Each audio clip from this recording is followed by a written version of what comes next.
welcome to The Explainer. Today, we're cracking open this really strange, very specific phrase, and it's like a secret key to a massive philosophical idea. Now, it sounds complicated, I know, but stick with me because getting this is like getting a backstage pass to a huge shift in how we think about, well, everything. Okay, so let's just start with the puzzle box itself. You are probably not going to hear Sophia's Dilettantes dropped at your next dinner party. And there's a reason for that. This isn't some ancient forgotten saying. Nope. It's a phrase that was built, designed to be taken apart, to be deconstructed, just so we can see how it ticks. All right, to solve this little mystery, we have to do what any good detective would do first. We got to break it down. And in this case, we've got two words that are basically like magnets turned the wrong way around.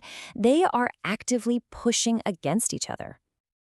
And this is the core conflict right here. On one side, you've got Sophia.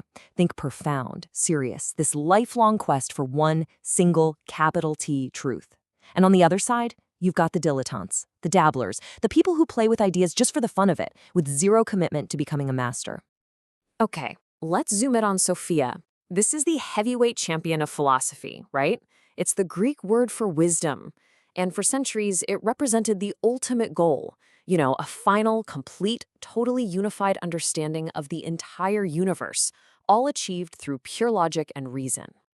Now, what's really fascinating is where dilettante comes from. It's from the Italian word to delight.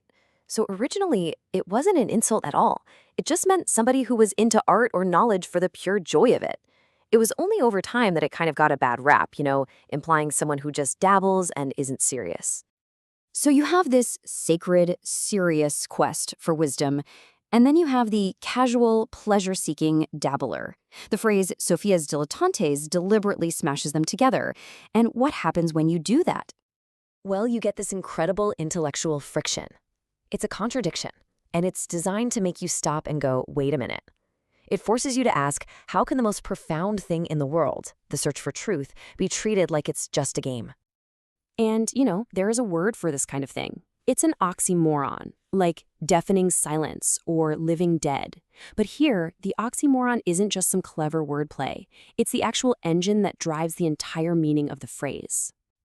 So here's the crucial point. The phrase is making a really bold, really provocative claim. It's suggesting that this grand, noble search for ultimate truth has become a kind of performance, a hobby, an aesthetic game, not a sacred mission. Okay, so let's see how this builds, because this phrase is way more than just a clever insult. It's actually a surgical strike against a massive philosophical idea that dominated Western thought for centuries: modernism. You can literally watch this idea evolve through three major eras. You had the ancient Greek idea of Sophia.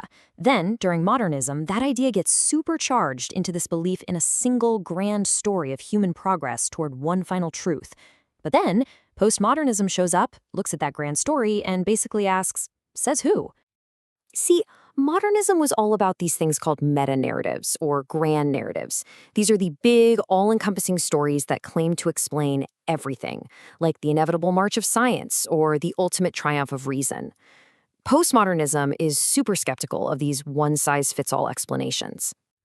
And that is exactly where our phrase comes in. It's like a tiny little grenade tossed into the whole project, suggesting that the grand quest for a single truth, that's not a serious project anymore. It's become a hollow performance, something we just go through the motions of doing. And this is where it gets really, really mind-bending. The phrase itself is what postmodern thinkers call a simulacrum. It's a copy with no original. Think about it. Sophia's dilettantes aren't a real group of people you can go find. The phrase creates the concept just so it can critique it. It's pretty wild stuff. So if that big, serious, modernist quest for one capital D truth is over, what's next? Is it just chaos? Well, the phrase actually hints at an alternative, and it's one that isn't about failure at all, but about a totally new kind of freedom. And all of a sudden, the dilettante isn't the bad guy anymore.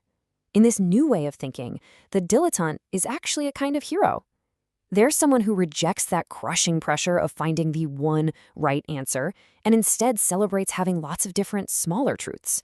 They use irony and play, and they find a real sense of freedom in a world that's broken into fragments. So here's the big takeaway.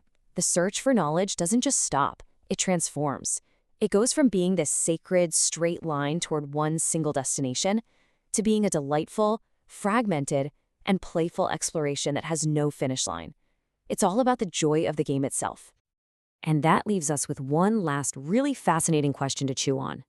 In our world, right now, with its infinite information, endless social media feeds, and competing stories everywhere, where we all jump from topic to topic, grabbing little bits of knowledge here and there, have we all, in a way, become Sophia's dilettantes?